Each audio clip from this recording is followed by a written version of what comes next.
pinaglingkuran niya. Ginamit siya ng Panginoon, kaya naman worth it naman lahat. Amen? Ito ay nag-manifest na agad kung ano yung mga tinatanim niya noon pa man. At mapalad ang JTG Kanlubang na meron kayong pastora na masipag, mapagmahal sa mga pastor. Amen? Kaya mamahalin niyo rin siya at susuportahan sa lahat ng kanyang gustong mapangyari sa gawain ng Panginoon. So naniniwala po tayo kung nagsimula po kayo ng bonggang-bongga, mas patuloy pa na pabonggahin kayo ng Panginoon. Amen? Salamat po sa Panginoon. Okay, magandang hapon po sa ating lahat. Happy Church Anniversary, first year. Imposible makarenting ako kasi galing ako ng Alcala, Pangasinan, pero naging posible. Okay, sapagkat sa kalooban ng Panginoon. So muli, magandang hapon, Alcala Bishop, ng mga pastors po natin.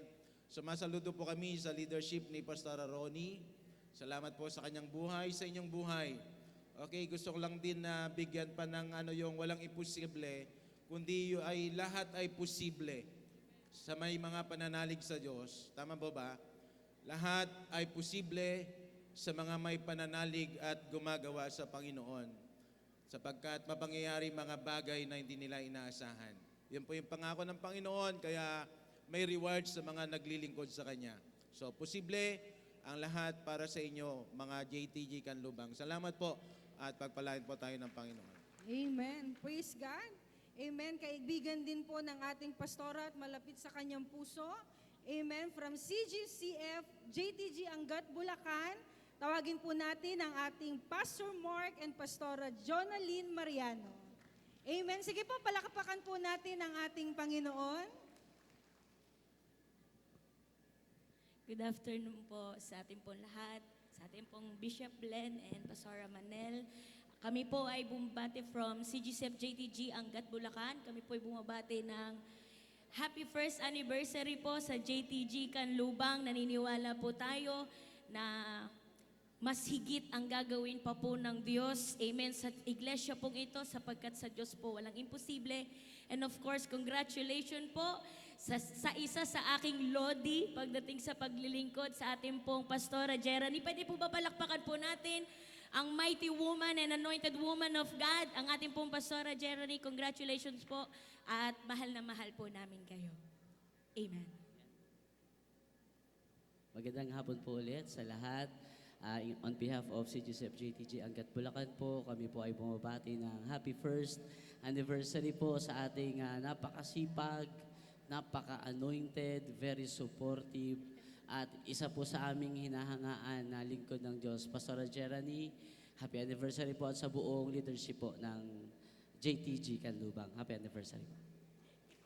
Amen. Praise God. Ang susunod po nating tatawagin, isa din po sa mga nanay-nanayan ng ating pastora at nakasama rin po niya sa paglilingkod. I think simula pa ng bata, ini naman. Amen. At nakasama rin po sa marami pang misyon. Isa din po sa mission body ng ating pastora at nakasama niya po ito sa pagmi-mission po sa Israel. Tawagin po natin ang ating pastora Shirley Agabaw. Amen. Praise God. Magandang hapon po sa ating lahat, lalong-lalo na sa ating Bishop Glenn Ramos at Pastora Manel. Tunay nga po na sa Diyos walang imposible sa paglilingkod ng ating anak na ito. Sabi ko nga, ang lakas mo talaga sa akin, anak. Kasi yung 3 dekada ko po sa GTG, yun na rin po si Ate Jeremy. Batang maliit pa po siya nung nag-BBS kami sa bahay nila sa BF, sa mother niya. So, salamat sa Diyos sa buhay niya, pero ang wish namin tulad yung naririnig, hindi ako mag-happy first anniversary kasi parang dekada na ang pangyayari sa anniversary niya. Ang wish namin talaga ay kasalan na po sa susunod. So, to God be all the glory. Congratulations po, anak. Mahal na mahal ka namin. Continue the good works that the Lord started in your life. Happy anniversary po. To God be all the glory. Yan. Amen. So ang susunod naman po natin na magbibigay ng mensahe ay mula sa JTG Baisa. Let's all welcome Pastor Jericho and Pastora MJ.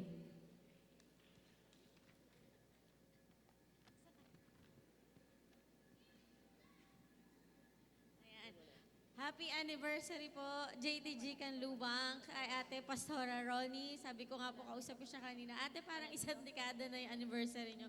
May paledwal na. But again, blessed po kami to witness your first anniversary. God bless po, and more blessing and anointing this year pa po. Happy first year anniversary po, JTG Canlubang.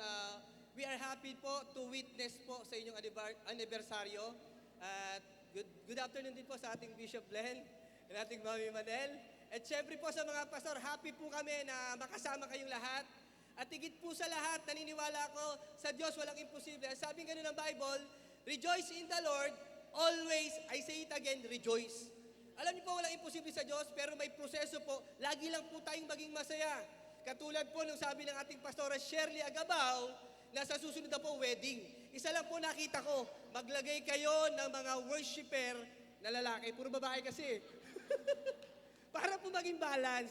Agree po, sala- agree. Agree po kami doon, Pastor. okay po. Salamat po. We are very happy po. Talagang enjoy lang po talaga sa Panginoon. Lagi po nating isa puso na hanggang dumating ang Panginoon, lagi tayong maging masaya. At higit sa lahat, suportahan po ang ating mga pastor. Dahil doon tayo dadali ng Panginoon sa calling natin pag sinuportahan natin ang kanyang mga likod. Salamat po. Happy first year anniversary po. God bless po sa lahat. Amen. Thank you po, Pastor. So, masarami. Girl power po kasi kami sa JTG Canlubang. So, ang susunod naman po nating pastor na tatawagin ay bagamat napakalayo pa ng kanilang church na pinanggalingan, pero hindi ito naging hadlang upang suportahan ang aming pastora at ang JTG Canlubang. Mula sa JTG Church Global Valenzuela, let's all welcome Pastor Jope and Pastora Mela Montes.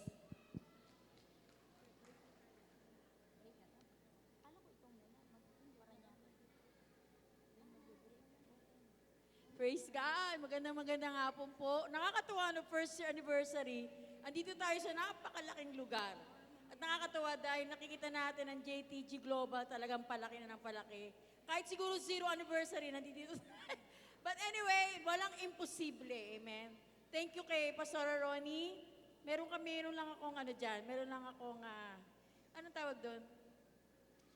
Hindi, meron akong sasabihin sa kanya. Tumira po sa amin yan. Sa Silverio. Siguro mga 2 months, ganon.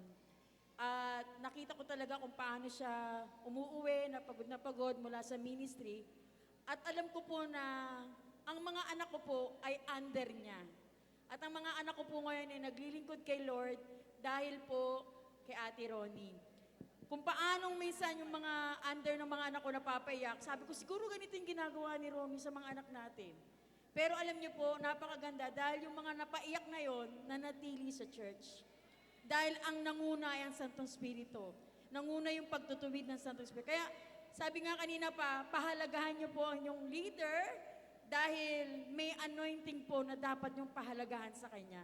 God bless you all po and more years to come po. Happy anniversary po. So, lahat, ang dami ng sinabi, no? Wala nang mapaglayan. Lahat nasa kanya na eh. Isa na lang ang kulang. Kaya yun ang pag-pray natin, no? Sa susunod, no, bago mag-anniversary, ay dumating na, no, yung kanyang yung kanyang to be. So, praise the Lord. Hallelujah. Kami po Pastor Aaron, congratulations sa iyong leadership, no? Siya ay isang anointed, mighty woman of God. So, kumbaga, matured na siya. Kaya hindi po nakakapagtaka na yung kanyang first year celebration na ganito kabungga. Nasabi nga parang isang dekadang anibersaryo na. So, dahil siya po na-equip, no? Alam naman natin na siya laging kasama ni Mami at talagang na-mentor ng gusto. Kaya salamat, no? Pasalamat tayo sa JTG Canlubang. Patuloy nating suportahan yung ating pastora, mahalin, no? At suportahan, alagaan, at ipag-pray na dumating na yung kanyang Amen. pinakaantay. So congratulations in behalf from JTG Valenzuela. Kami po nakikigalak sa JTG Canlubang. God bless us all. Amen. Amen. Ayan. Sige po, bago po tayo dadako sa another special number, pwede po ba tumayo lahat po ng JTG Paranaque? Ayan, just to recognize po. Pwede po ba lahat tumayo? Amen? Amen. Amen. Ayan. Praise God.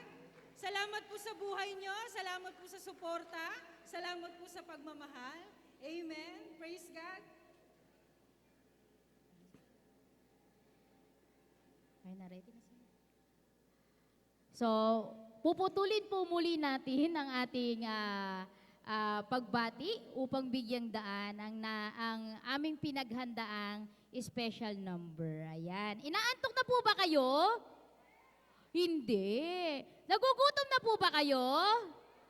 Ay, hindi pa din. So mamaya po, maraming pagkain. Hindi lang po sa katawan, maging pagkain in spiritual.